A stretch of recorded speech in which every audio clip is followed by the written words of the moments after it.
Hello, brothers and sisters. My name is Dr. Regina Jennings, and this is Readings with Regina. I am so happy to serve you today, and I want to start off by giving you the purpose of this video stream.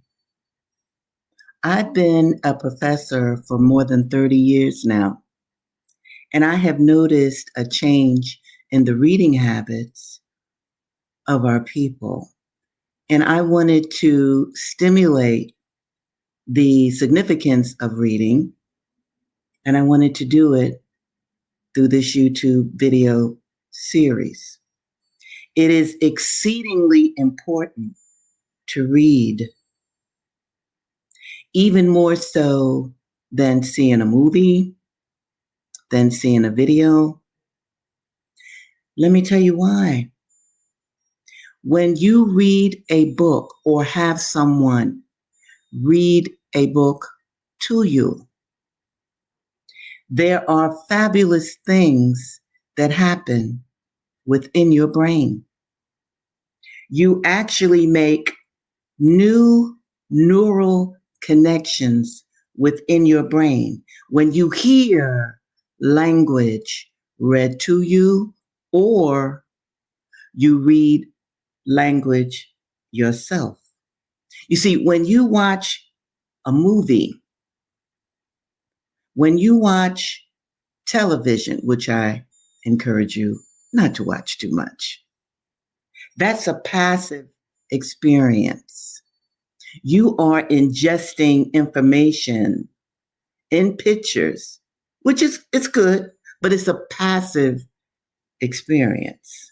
That is, you're just ingesting imagery, often created by people who may not have your well-being in mind. However, when you pick up a book or when someone actually reads to you, there are workings in the brain that scientists have proven that are good for your overall physical and mental health. So this is why I have created this series called Readings with Regina. Now, I'm going to come on every Tuesday and every Thursday, and I will read passages from certain books that I think are important for your growth and development. And I encourage you even to share this video with other people that you care about, and even children, if you have children or are around children in any kind of manner. Because think about this, very often, good parents have always read to their children. Now, why would they do that?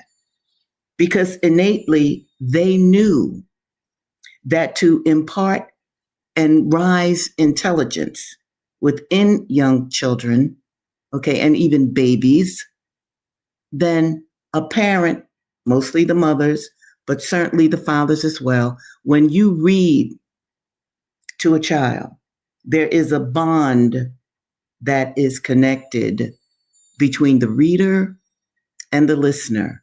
That's just one thing.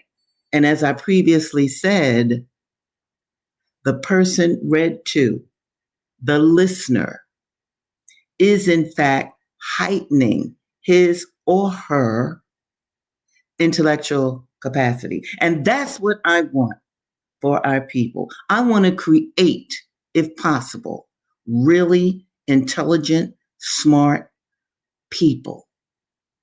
Because this is one of the reasons I believe that we were chosen to come to earth. And what do I mean by that? I mean this.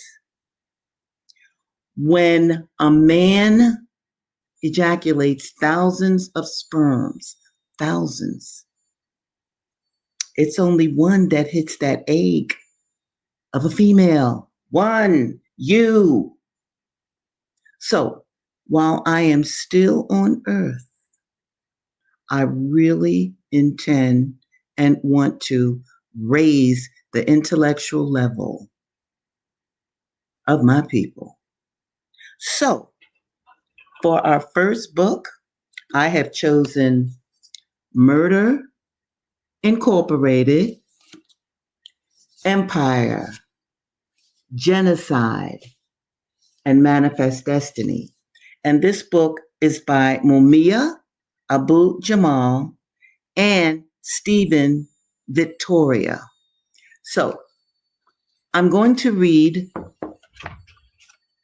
a couple of passages from this book, and I'm going to emphasize certain words that I think are important. If some of the vocabulary is unfamiliar to you, no problem. When this is over, just look it up on the internet, or I guess book dictionaries are really out of style at this point in time. But anyway, you'll have this video and you can repeat this session as often as you think that you should. Okay, so here we go. Murder Incorporated. Vacuum domicilium or no man's land. Now, vacuum domicilium, that's Roman language, because I want you to understand that the building of America was based in part on the building of the Roman Empire. So this chapter is headlined Vacuum Domicilium or No Man's Land. Anders Stephenson, professor of history at Columbia University and the author of a remarkable discourse on the foundation of American empire entitled Manifest Destiny, American Expansion and the Empire of Right, makes a powerful case regarding the molten core of Europe's religious drive to conquer and colonize the Americas. I'm going to repeat this, or part of it. Europe's religious drive, the founding of America, was based on a religious drive to conquer and colonize. Quote, for Europeans, land not occupied by recognized members of Christendom was theoretically land free to be taken. When practically possible, they did so. The Christian colonizers of the Americans included the Spanish and the Portuguese, who understood theirs as a sacred enterprise. But only the New England Puritans conceived the territory itself as sacred or sacred to be. This, then, was the new Canaan, a land promised to be reconquered and reworked for the glory of God by his select forces, the saving remnant in the wilderness.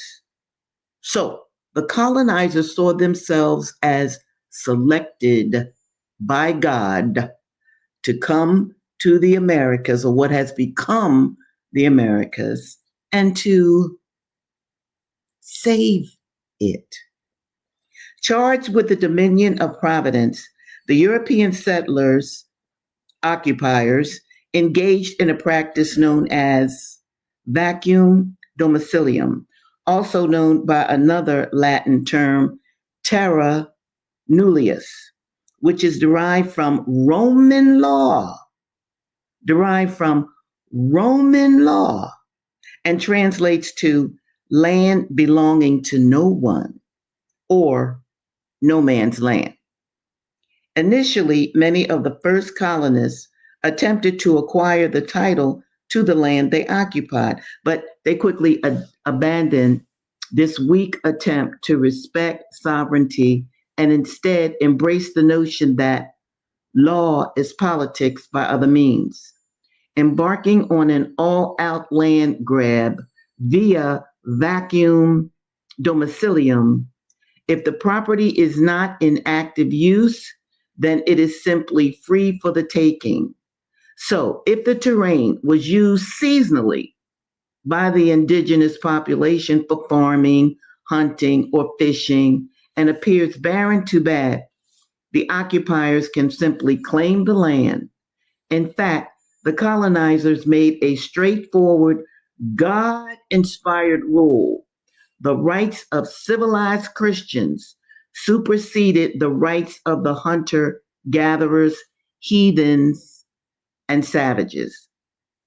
The Protestant Reformation, Christianity's 16th century schism between the Roman Catholic Church and early Protestant reformers, led by John Calvin and Martin Luther.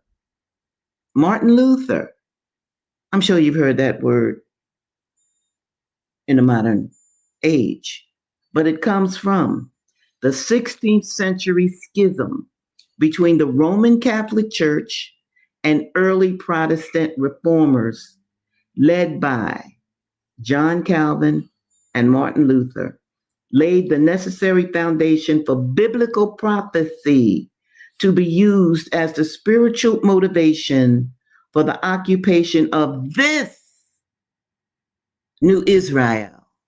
This is what they call the Americas, New Israel, as well as the eventual removal of, as Jefferson, that is Thomas, that is, and Franklin, that is Ben, that is, define the people here as savages. Stevenson suggests the book of Revelation, in short, made sense to English Protestants in general and Puritans in particular. It allowed the Reformation to be interpreted as either a moment on the way to Armageddon or even the battle itself. Surely it could not have been an accident either that God had unveiled this new world, this new continent, hidden for so many years, precisely at the moment when the process of purification had begun in the old world. The old world is old Europe. And this process of purification was happening everywhere in the Americas. Stephenson continues, quote, every activity, personal and communal, was irreducibly part of the holy war against Satan and the infidels, against Satan and the infidels. The aristocracy of saints had to work ceaselessly at this critical moment to make the present world as solemnly and gloriously Christian as it could be. The Puritans, true to their name, placed tremendous weight on always defining who was inside and who was outside. When it came to the communal existence, the message to the heathens, that's the indigenous people, outside was in this respect as radical as St. Paul's see the light or perish in eternal damnation. In the Virginia colony at this time, John Rolfe, when he wasn't busy cultivating and exporting tobacco and then marrying Pocahontas, y'all know her, marrying Pocahontas, Christianizing her, and changing her name to Rebecca, yes, fortified the English occupiers of Virginia as a people marked and chosen by the finger of God. And just a little inside information. Pocahontas' father was really not pleased with that marriage. Okay. Especially when she became Rebecca. All right. From John Winthrop, he was one of the governors of the early colonies, through Benjamin Franklin, almost 200 years later, American exceptionalism, American exceptionalism, American exceptionalism. And I'm emphasizing that because you will be hearing that same exact term in this modern age, in this 21st century, in the 20th century, in the 19th century. American exceptionalism went viral, providing the necessary pretext and justification to exterminate the indigenous population at will until every last uncivilized, bestial, non-literate, undomesticated, feral, vicious, and barbaric savage was roadkill.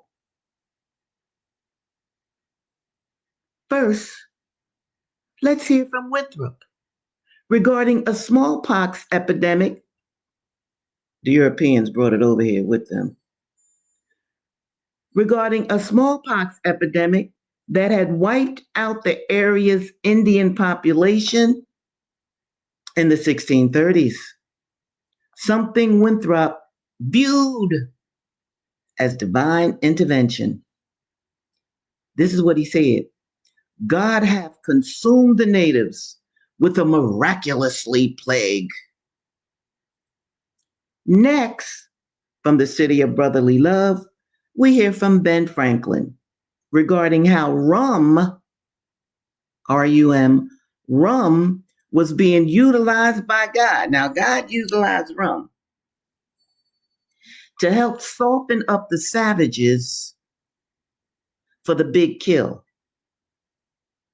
Franklin. The appointed means by which the design of providence to extirpate these savages in order to make room for the cultivators of the earth. End of quote. This escalating myth of being the chosen people, cultivators of a new promised land, a new Israel, became an integral premise in America's bloated self-interpretation. Samuel Langdon, colonial American clergyman and president of Harvard University from 1774 until 1780, was a typical cheerleader for American exceptionalism. American exceptionalism. During the twilight years of the 18th century, when he preached at Concord, New Hampshire, this is what he said: "We cannot but acknowledge that God hath graciously patronized our cause and taken us under his special care, as he did his ancient covenant people." Ezra Stiles, another colonial theologian and president of Yale University, also stoked the xenophobic fires of America's mushrooming opinion of itself when he waxed poetic about the recently concluded Revolutionary War. Never was the possession of arms used with more glory or in a better cause since the days of Joshua, the son of Nun, with, of course, George Washington cast in the role of the American Joshua.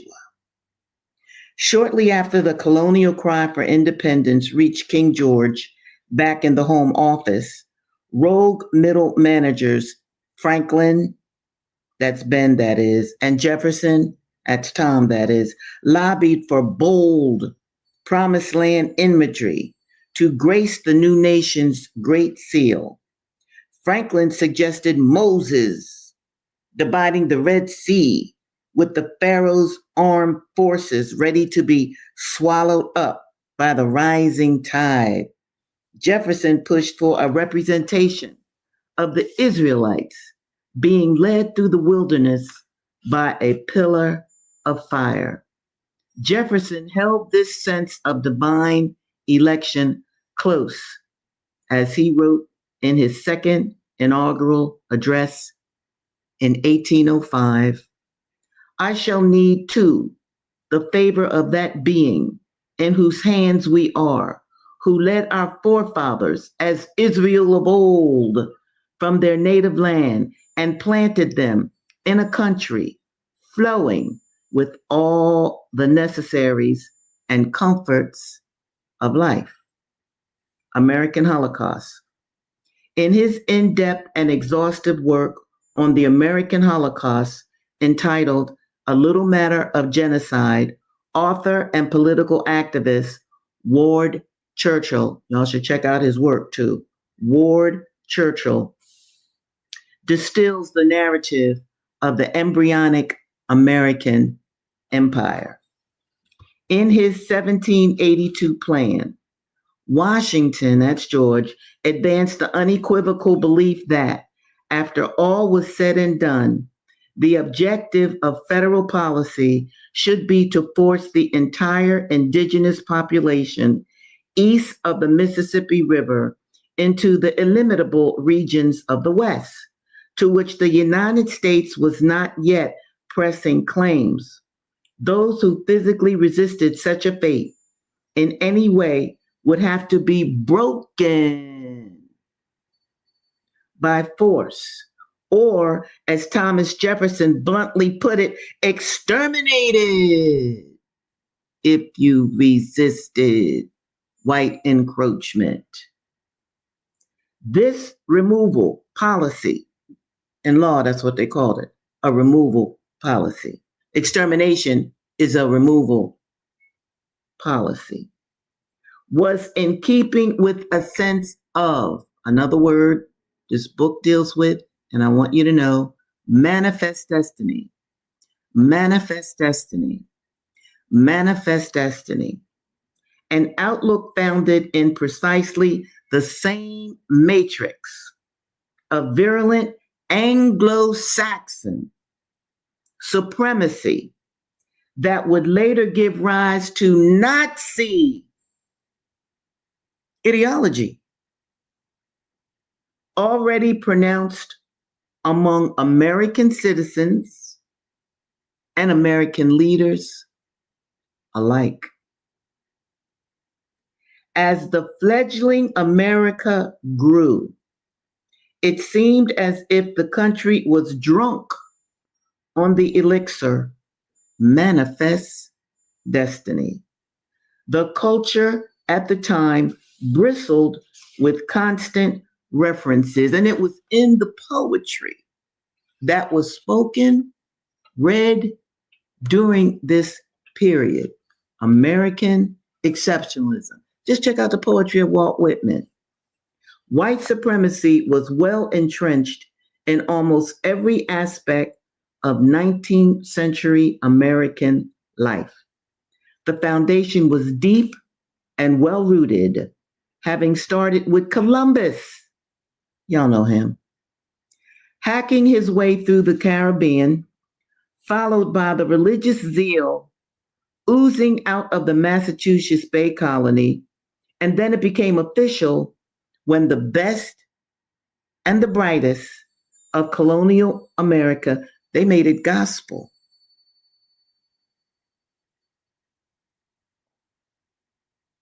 There was no doubt the sun of SUN of civilization was moving again, this time across a landmass made up of many nations with names like Shawnee, Choctaw, Cherokee, Apache, Sioux, Pawnee, Cheyenne, Crow, Blackfoot, Shoshone, Ute, Navajo, and Paiute, among many others.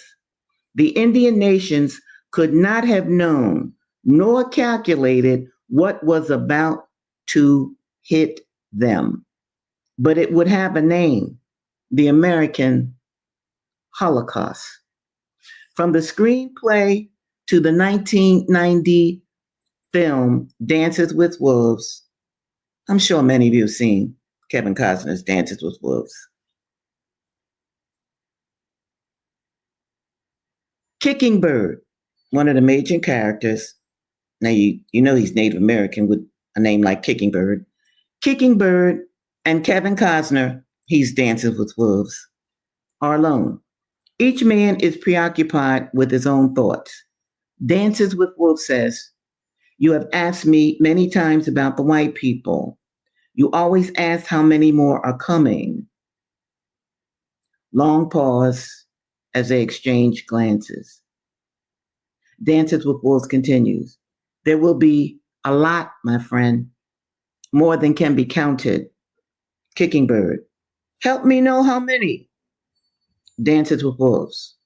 "Like the stars." This is what Kicking Bird wanted to know, and it hits him like a rock. Kicking Bird bows his head in thought while Dances with Wolves raises his. He never wanted to say this. He wishes it wasn't true. Dances with Wolves. "It makes me afraid for all the Sioux." Now, flash forward to the end of the 19th century. Once the extermination and removal policy wrapped up on the North American continent, America began to look beyond her shores, across the peaceful shining sea to the west, where the Philippines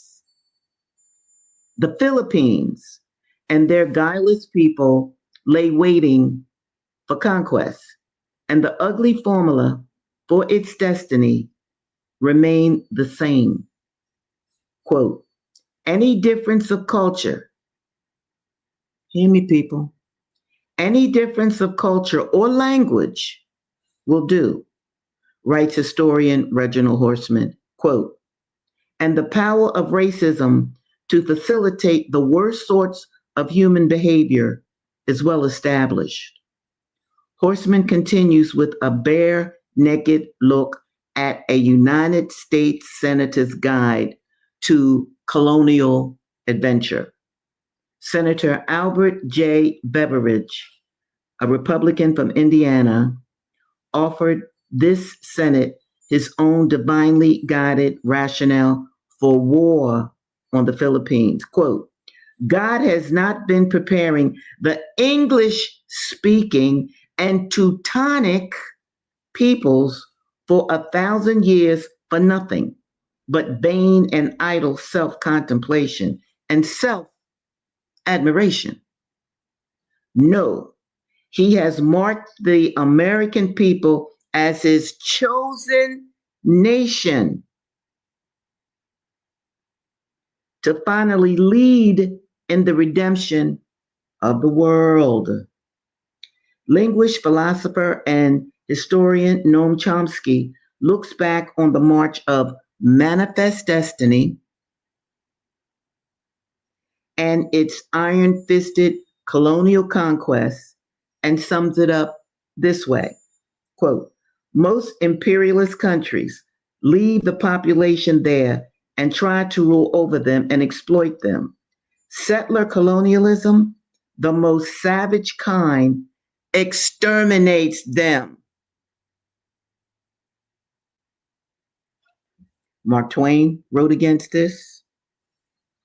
Frantz Fanon, the author of The Wretched of the Earth, a book that we had to read in the Black Panther Party for self-defense.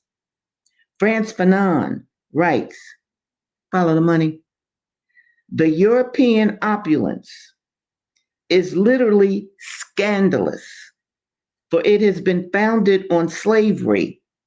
It has been nourished with the blood of slaves, and it comes directly from the soil and the subsoil of that underdeveloped world. The well-being and the progress of Europe have been built up with the sweat and the dead body of Negroes, Arabs, Indians, and the yellow races. I think I'll stop about now and talk to you just for a bit. This is my first journey into the internet, into YouTube, into reading like this before an audience. So I don't want to overwhelm you. And I want to once again review just why I am doing this. I'm doing this because, again, I hope to induce many of my people who are not readers, because we're in a technological age, you see, so it's very easy to get your information from YouTube or even a documentary, and that's fine. Not a thing wrong with that. But books are a treasure. Good books like this one, Murder Incorporated, was written for you. It is written to raise your intellectual level. It is written to make sure that you don't just succumb and overlook how our country, because I'm sure most people who are going to see this are living in America, how it really formed. It formed on the extermination of the people who were already here, the millions of people that were already here, the millions of people that actually welcomed the Europeans over here. Maybe not all of the ethnic groups did, but many of them did. And look what happened.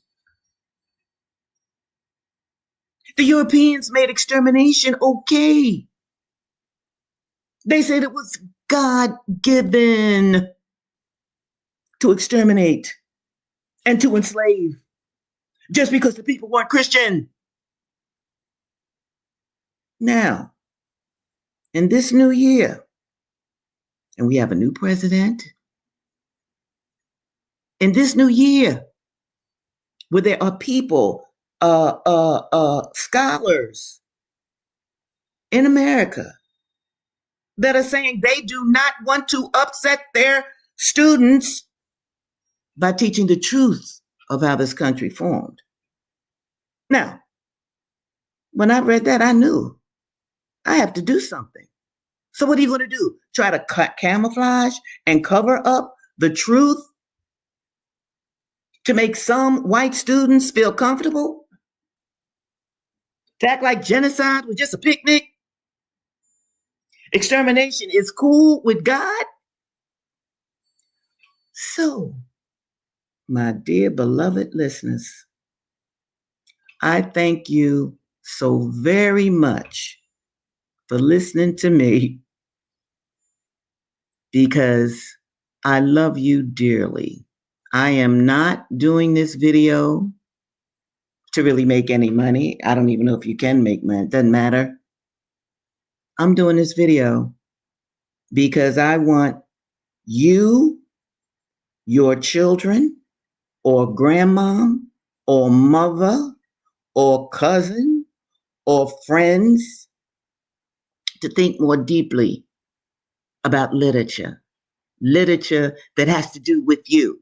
And I want to also, in closing, remind my audience, we had to fight to learn how to read and write. I have read slave narratives where they cut off an ear, a foot of enslaved people who were trying to learn to read and write. So we have got to remember who we are and who we were. We've made great strides, it's no question. But you can't divorce yourself from history, and you can't continue to live and camouflage what you know this country is doing to you and people around the world. Well, it's been a pleasure, beloved. This was my first episode of Readings with Regina. We're going to do it again this Thursday, same time, 2 o'clock. And I hope to have my good technician, my girl Katara Lane. She's an expert in technology. I hope she will be with me again this coming Thursday so I can continue reading this book, Murder Incorporated, Empire, Genocide, Manifest Destiny by Mumia Abu Jamal and Stephen Victoria. Until Thursday, January the 17th, I'll see you later.